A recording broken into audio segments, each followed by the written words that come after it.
এর মাধ্যমে অসমে এবার এক বাংলাদেশি মহিলা ভারতীয় নাগরিকত্ব লাভ করেছেন। ভারতীয় নাগরিকত্ব পাওয়া ওই মহিলার নাম দীপালি দাস। তিনি কাছাড় জেলার ধলাই হাওয়াথাং এলাকার ৬০ বছর বয়সী বাসিন্দা। জানা গেছে ১৯৮৮ সালে পরিবারসহ বাংলাদেশ থেকে অবৈধভাবে ভারতে প্রবেশ করেছিলেন তিনি। এরপর দীর্ঘদিন ধরে কাছাড়ের ধলাই হাওয়াথাং এলাকায় বসবাস করে আসছিলেন। সিএ এর মাধ্যমে ভারতীয় নাগরিকত্ব পাওয়ার জন্য ২০২৫ সালের ফেব্রুয়ারি মাসে আবেদন করেছিলেন ওই মহিলা। গতকাল কেন্দ্রীয় সরকার তার আবেদন গ্রহণ করে দীপালি দাসকে ভারতীয় নাগরিকত্ব প্রদান করে। এই বিষয়ে তাকে আইনি সহায়তা প্রদানকারী শিলচরের আইনজীবী ধর্মানন্দ দেব জানান, এটি ভারতের ইতিহাসে এক গুরুত্বপূর্ণ ঘটনা, কারণ ২০১৯ সালে বিদেশি ট্রাইব্যুনাল দীপালি দাসকে বিদেশি হিসাবে ঘোষণা করেছিল।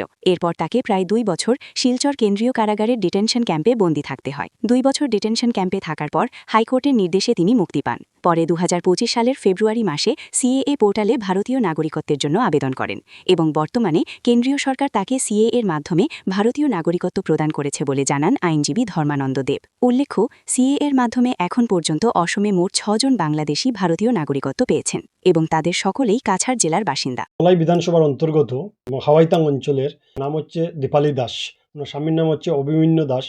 এই দীপালি দাস ভদ্রমহিলা ৬০ বছর বয়স। উনি ২০২৫ সালের ১২ ফেব্রুয়ারি তারিখে কা পোর্টালের মাধ্যমে নাগরিকত্বের জন্য আবেদন করেন এবং সেটা প্রায় ১ বছর পর আজ উনি নাগরিকত্বের প্রমাণপত্র পান।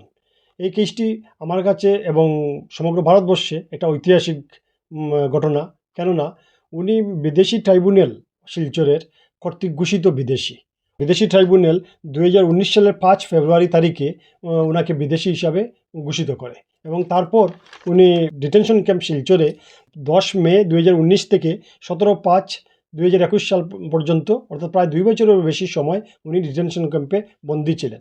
তারপর মহামান্য সুপ্রিম কোর্টের নির্দেশে উনি ডিটেনশন ক্যাম্প থেকে জামিনে মুক্তি পান। তারপর উনি ২০২৫ সালের ফেব্রুয়ারি মাসে উনি নাগরিকত্বের জন্য আবেদন করেন। ওনার জন্ম বাংলাদেশে ১৯৬৬ সালের ৩ ডিসেম্বর তারিখে ওনার জন্ম হয়, তাই ওনার বয়স আজ প্রায় ৬০ বছর। বিবাহ হয় অভিমন্যু দাসের সাথে ১৯৮৭ সালের ৭ জানুয়ারি তারিখে। আর ১৯৮৮ সালের ৭ ফেব্রুয়ারি তারিখে ধর্মীয় নির্যাতনের শিকার হয়ে উনি এবং ওনার স্বামী বাংলাদেশ ছেড়ে ভারতে এসে আশ্রয় নেন। তারপর ২০১৩ সালে ওনার বিরুদ্ধে ট্রাইব্যুনালে মামলা পাঠায় শিলচর বর্ডার পুলিশ এবং সেই মামলার রায় ২০১৯ সালে ঘোষণা হয় এবং ওনাকে বিদেশি হিসেবে শনাক্ত করে। তাই এটা সব দিক বিচার করে এটা ঐতিহাসিক ঘটনা এবং উনি প্রথম আমার মনে হয় ভারতবর্ষে যে ঘোষিত বিদেশি হিসাবেও নাগরিকত্ব পেয়েছেন। তার জন্য আমি আইনজীবী হিসাবে কেন্দ্র সরকারকে ধন্যবাদ জানাই। উনি এগেনস্টে যে ট্রাইব্যুনালে মামলা হয়েছিল ২০১৩ সালের ২ জুলাই তারিখে এবং সেই ট্রাইব্যুনালে যে মামলা পুলিশ পাঠিয়েছিল সেই মামলায় স্পষ্টভাবে উল্লেখ করেছিল যে দীপালি দাসের বাংলাদেশের ঠিকানা হচ্ছে পারানি বানিয়াচং, সিলেট, বাংলাদেশে।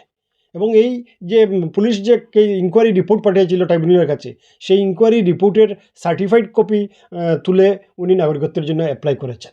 অর্থাৎ পুলিশের দেওয়া বয়ানকেই হাতিয়ার করে উনি আজ নাগরিকত্ব পেয়েছেন।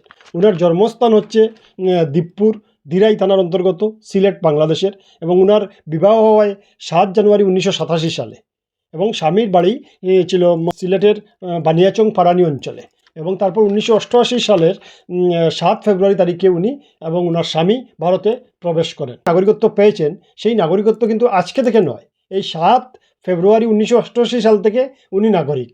অর্থাৎ তারপরে ওনার তৈরি করা Aadhaar card, voter ID, bank account এবং ছেলেমেয়ের জন্ম সার্টিফিকেট বা ছেলেমেয়ে সব কিছু বৈধ হিসাবে গণ্য হবে। আমার আওতায় বা আমার পরামর্শ মতে আজ পর্যন্ত ওই দীপালি দাসকে নিয়ে ৬ জন নাগরিকত্ব পেয়েছেন আসামে।